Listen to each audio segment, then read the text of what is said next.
The Baha'i Faith is a world religion that is based on the principle of unity. It builds off of the teachings of all of the great religious teachers throughout history and brings with it a message that all of them are connected because there is one God that is the motivating power behind the whole universe. My name is Jack Gordon. I live in Washington, D.C. I have lived here for about 8 years, and I live here with my wife, Ruth, and my daughter, Chaya. I'm 33 years old. I grew up in New Jersey. Me and my two sisters there. I'm the oldest of the three children. When I went to school in the local public school, I studied a lot of different art classes. That was mostly my main interest while I was a kid, and we even had a small television station that was in our high school that served the local area. And so I learned about video production then in the middle of my high school. And I decided very quickly that that's what I wanted to do. And I ended up going to study that at the university. My mother's side of the family is Christian. My father's side of the family is Jewish. And I grew up in a household that was primarily of a Jewish religious upbringing, cultural identity. The Christian side of things was more of a cultural attitude. People in the family celebrated Christmas and so forth. But my mother was not a practicing Christian in the sense of belonging to a church community. But her mother had joined the Baha'i Faith in the 1960s. She had heard about the Baha'i Faith at a dinner party and was invited to some events and investigated it and decided to join the Baha'i community at that time. But my mother was already a little bit older and was not raised as a Baha'i. Her elder sister eventually met the man who became her husband, and he was very interested in the Baha'i Faith. So the two of them studied together, my aunt and my uncle, and eventually actually joined the Baha'i community. And so growing up, I knew of the Baha'i Faith from my grandmother. I knew about it from my aunt and uncle and from my cousins. I had a good impression of what I saw about the Baha'i community, but I didn't know very much in terms of details. When I went to visit my family in Maryland, they always had lots of people from around the world visiting them in their homes. They would have gatherings with lots of good food from all around the world. And so that was very interesting to me. They lived in West Africa for 20 years. My aunt and uncle and raised my cousins there before they moved back to the US. And wherever it went, it seemed like they knew people and had close friends with these people. And so that was very interesting to me as well, to realize that this Baha'i community seemed to come with a very international perspective on things. Everybody has their own path to find God. This is my story. When I went to college, I was studying film. I was in Boston. And I had a conversation with my cousin, and so we would discuss issues that were important to us, and he would talk about the Baha'i perspective on things, and I understood, yes, these are things that I believe, I agree with those statements, and so it made me more curious to learn a bit more. So I visited my grandmother, and she gave me some books, and I read some books about the Baha'i Faith, and I also called up the U.S. office that administers the Baha'i community and asked them if there were any Baha'is at the school that I was going to. They gave me the address of the person, but it was my address because we were in a dormitory. And so I said, oh, that's interesting. He's right here in the same building as me. And so I went up to the floor that he was on, and I talked to some friends of mine that I knew on the floor. I said, do you know this guy? Is he a nice guy? What's up with this character? And they said, oh, he's amazing, he's so kind, he's so genuine. And so I said, okay, well, I trust their perspective on him. So I left a little note on the door and I said, hi, my name's Jack. I'm interested in talking to you about the Baha'i faith or whatever. And it would be great to get together. So we ended up getting together. He would take me to activities with the Baha'i community. So I got to meet a number of different Baha'is through that experience, and they reflected that international perspective that I saw before. They were Persian, and they were from South America and Europe, and there was a strong sense of friendship, and it was very sort of peaceful to be with them. At the time, I was very active with social justice activities that were happening on campus.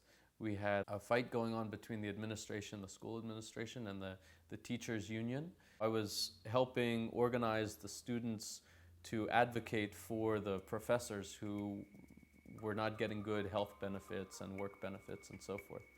And it was also the time that the U.S. entered the war with Iraq in 2003. And so we were organizing a lot around these activities.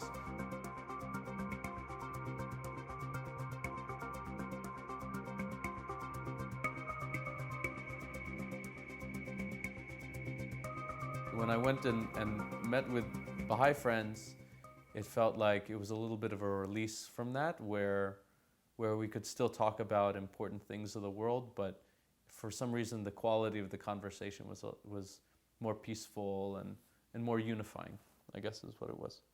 During that time in school, as I said, I was studying film, and I had the opportunity to go with the same cousin who is a Baha'i who had been living abroad. His family had been living abroad. They had at that time been living in Madagascar. And we had an opportunity to travel to Madagascar to make a short film, sort of a documentary project for a NGO. So we spent the entire summer in Madagascar right before I graduated from school, working on this project together. So we, at this point, because of that experience and all the things that have happened since then, we were as close as brothers. And during that time, we were, it was a great adventure. We were traveling all over the island with this organization. It was my first time going to an African country as a young man, and so it was very exciting for me. And we stayed in the house of a family of Baha'is that were there that he knew. And so when we were traveling, we would always come back to the same place, and we would be at this Baha'i family. And so we got to know a little bit the Baha'i community, and I found that even though I was not a member of that community, they treated me like I was family. They welcomed me very completely. And it was different because in the experience of going around the island, it was obvious that I was a foreigner. I didn't speak the language, I didn't know the culture and so forth. And so people would sort of say, okay, well, you're a foreigner, and not to be unkind, but there was a distance that was there. But with the Baha'i community, it didn't feel like that.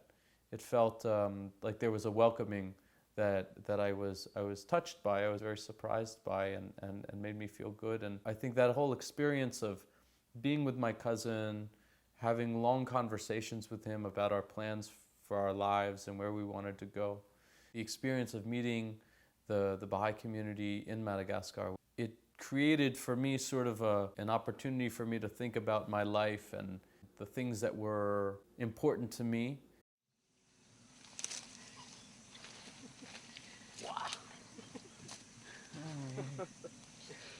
I don't have the right equipment for this trip. And I realized that, there's nothing that's really stopping me from being a Baha'i. I have a strong Jewish identity, my cultural heritage and everything is as a Jew. It doesn't ask me to throw that away. It actually helps me understand certain parts about it that I didn't understand, and particularly in relationship with other religions. The fact that my mother was not Jewish was constantly a concern, because in the synagogue that I went to, there were certain feelings that I had from other people in the community that made it feel like I was only half there, or that our family was didn't quite belong. because she was not part of the group, right? And because she didn't convert to Judaism, even though she was very supportive of us being raised Jewish, there was a distance in terms of what it was that she was able to participate in.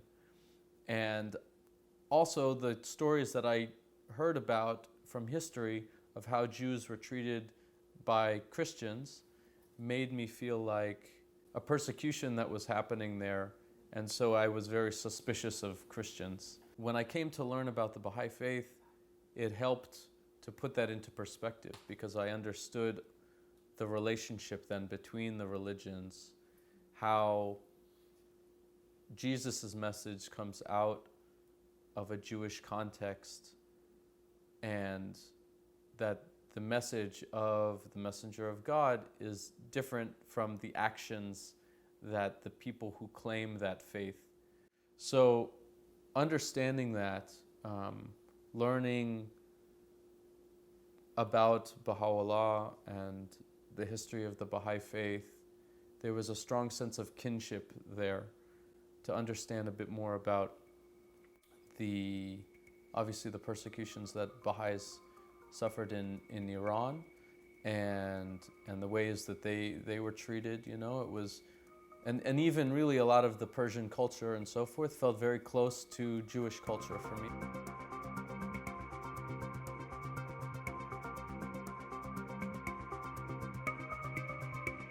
So when I was 20 years old, in Madagascar, I decided to join the Baha'i community. And the host who we were staying with, I told him, I had sort of thought about it for a few days and I was very anxious.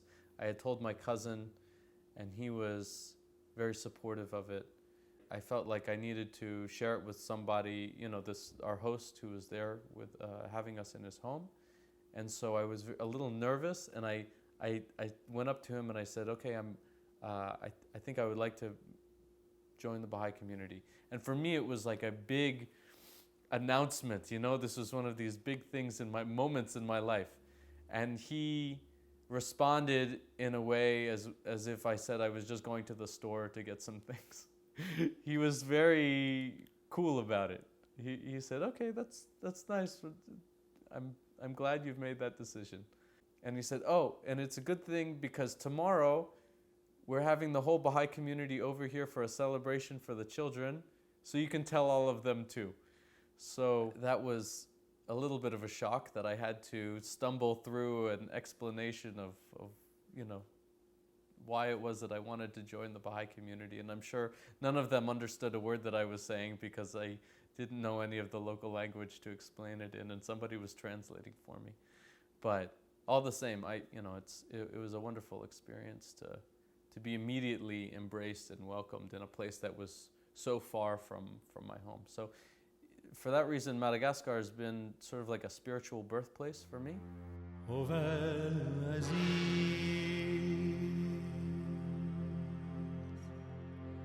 مستن بلبلا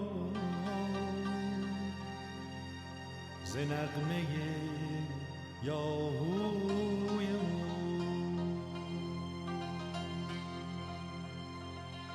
هم جان عاشقان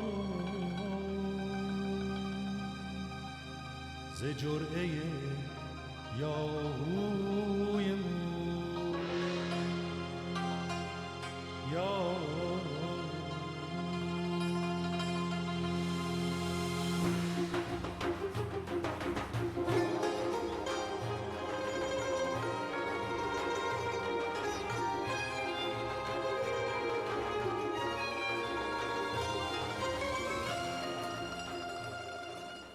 The biggest questions that I had was, I'm not a drug addict, but I don't mind using them.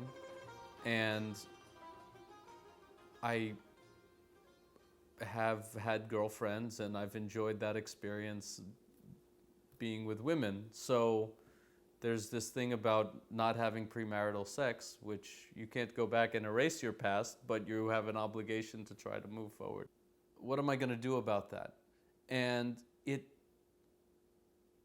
it became clear to me, the thing that really sort of made it open the path for me was that I realized that, oh, if I'm not preoccupied with seeing relationships with women as having to worry about the sexual relationship, or doing drugs because you have to sort of sneak around because they're illegal to do and everything, your life is easier.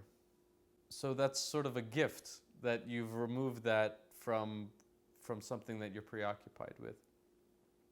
And I heard from a very well-regarded older Baha'i soon after I had declared, who was talking with some college students and talked about the fact that even after he had joined the Baha'i community, he continued not only to use drugs, but to actually sell drugs to people. And it was incredibly helpful to me to hear that, because here was somebody who had obviously stopped selling drugs and gotten his life together, but he was very well regarded by the Baha'i community and a scholar and serving, with at the deepest levels to the needs of the community all over the world. But he had started out at a place where he was confused in a very similar way that I was confused. Because as young people, particularly these days, we have so many options available to us. When you're away and independent from your family, you can do whatever it is that you want. It was encouraging to me because whenever I have periods in my life where I'm not following as strictly the rules that I've chosen for myself, I've chosen to become a Baha'i. I know what the rules are, I've read what the laws are, and so it's my responsibility to live up to them. No one else is checking on me about this thing. It's my relationship with God. I can think back on that story and realize that, I shouldn't be so hard on myself. I know that I'm imperfect. I know that I fail all the time. I fail as an individual, I fail as a father, I fail as a husband, as a brother, all of these things. I'm constantly messing up, And we all are. I know that. And anybody who claims that they're not is lying to themselves and lying to other people. And so I would rather be accepting of the faults that I have and try to get better and accept that the failure is part of refining ourselves or refining our spirit. The book that I remember that totally changed my perspective on things was the book Some Answered Questions by Abdu'l-Baha. Because in such short essays, he was able to address all of these weighty topics with such clarity.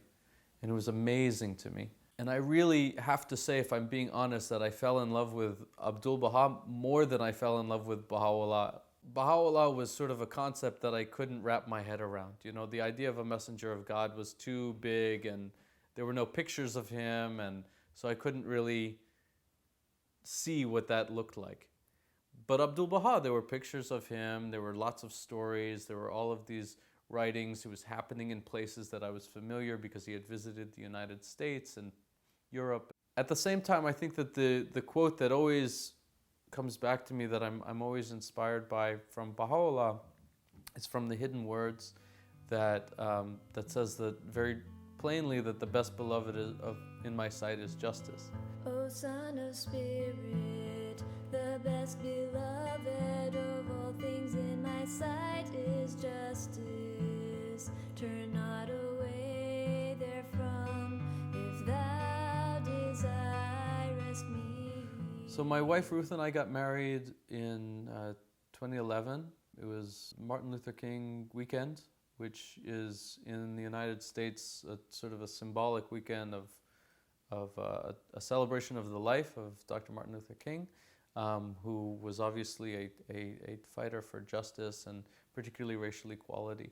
And my wife is African American, and so it felt appropriate that we would pick that weekend for us to get married, because a reflection of the vision that Dr. King had of seeing blacks and whites in America coming together to love one another and to form a stronger community. I feel is a real joy, and that our daughter, continuation of that, and has the strength of both of our cultures in her. When our daughter was born, we gave her a Jewish name. Her name is Chaya, which means life in Hebrew. It's a joy to be able to share all of those things with her, to have her feeling very strong and empowered as a black girl, and to know of that culture and history there, and to also feel strong and empowered in her Jewish heritage and her culture there.